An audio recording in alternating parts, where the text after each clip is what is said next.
Baik, saya akan melanjutkan presentasi dari Saudari Habibah, yaitu tentang beberapa metode pembelajaran. Pada dasarnya, banyak sekali metode pembelajaran yang dapat digunakan dalam pembelajaran PAI.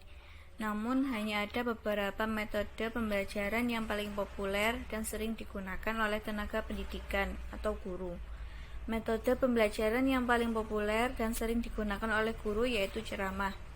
Pada intinya, metode ceramah adalah metode belajar yang digunakan untuk menyampaikan pelajaran yang sesuai dengan tujuan pembelajaran. Jadi, di sini guru menerangkan secara lisan atas bahan pembelajaran kepada kelompok pendengar, yaitu peserta didik, yang biasanya dalam jumlah yang relatif besar. Tujuan dari metode ini yaitu digunakan dengan tujuan menyampaikan informasi atau materi pelajaran, membangkitkan hasrat, minat, motivasi siswa untuk belajar, dan memperjelas materi pelajaran. Kelebihan metode ceramah ini yaitu guru mudah menguasai kelas, dapat diikuti siswa dalam jumlah yang banyak, dan yang paling menonjol dalam kelebihan metode ini yaitu lebih ekonomis dari segi waktu dan biaya. Adapun kekurangan dari metode ini yaitu cenderung membuat siswa menjadi pasif. Bila sering digunakan dapat membuat siswa menjadi bosan. Keberhasilan metode ini sangat bergantung pada siapa yang menggunakannya. Kemudian yaitu metode diskusi. Metode diskusi melibatkan dua orang peserta atau lebih untuk berinteraksi, saling bertukar pendapat, dan saling mempertahankan pendapat dalam memecahkan masalah. Ciri-ciri dari metode diskusi ini yaitu terdiri dari dua orang atau lebih. Ada permasalahan yang akan dicari solusinya, misalkan saja ada tugas yang diberikan kepada siswa untuk dicarikan jawabannya yang diselesaikan secara berkelompok. Ada yang menjadi pemimpin dalam kelompok tersebut. Adanya proses tukar pendapat, bagaimana pendapat si A, bagaimana pendapat si B, dan si C, yang kemudian akan menghasilkan jawaban dari permasalahan tersebut. Hal penting yang harus diperhatikan guru yaitu pada saat membagikan kelompok. Pembagian kelompok seharusnya itu disesuaikan dengan kemampuan siswa agar proses diskusi dapat berjalan secara efektif dan efisien. Kemudian metode demonstrasi. Metode demonstrasi pada intinya yaitu suatu cara penyampaian pembelajaran dengan memperagakan atau mempertunjukkan kepada peserta didik suatu proses, situasi, atau benda tertentu yang sedang dipelajari, baik sebenarnya maupun tiruan, yang biasanya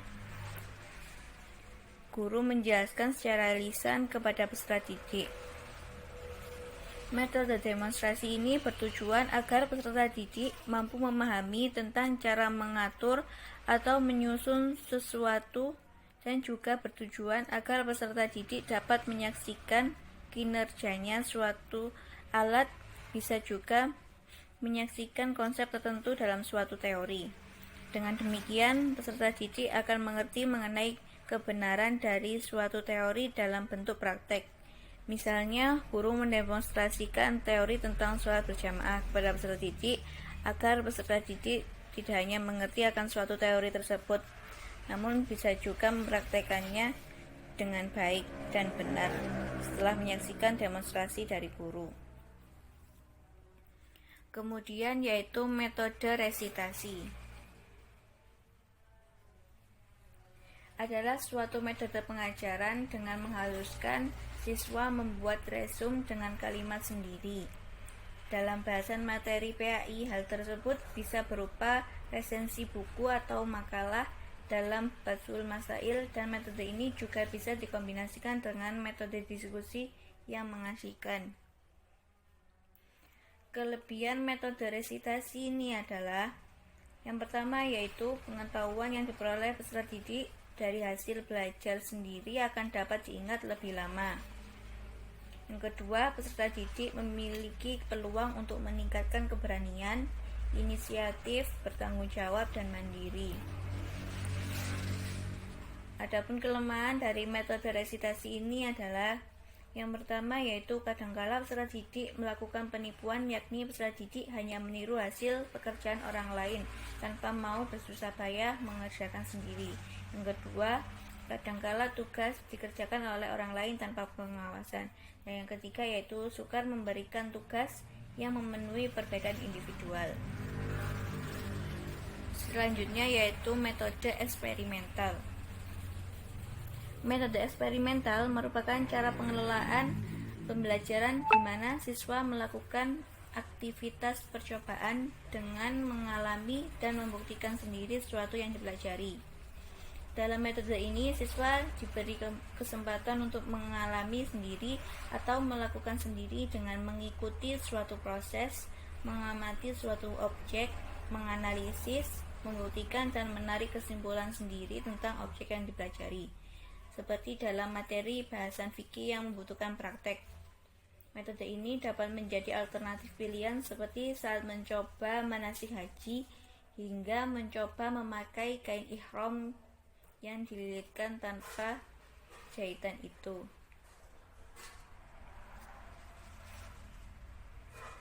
Selanjutnya yaitu metode study tour.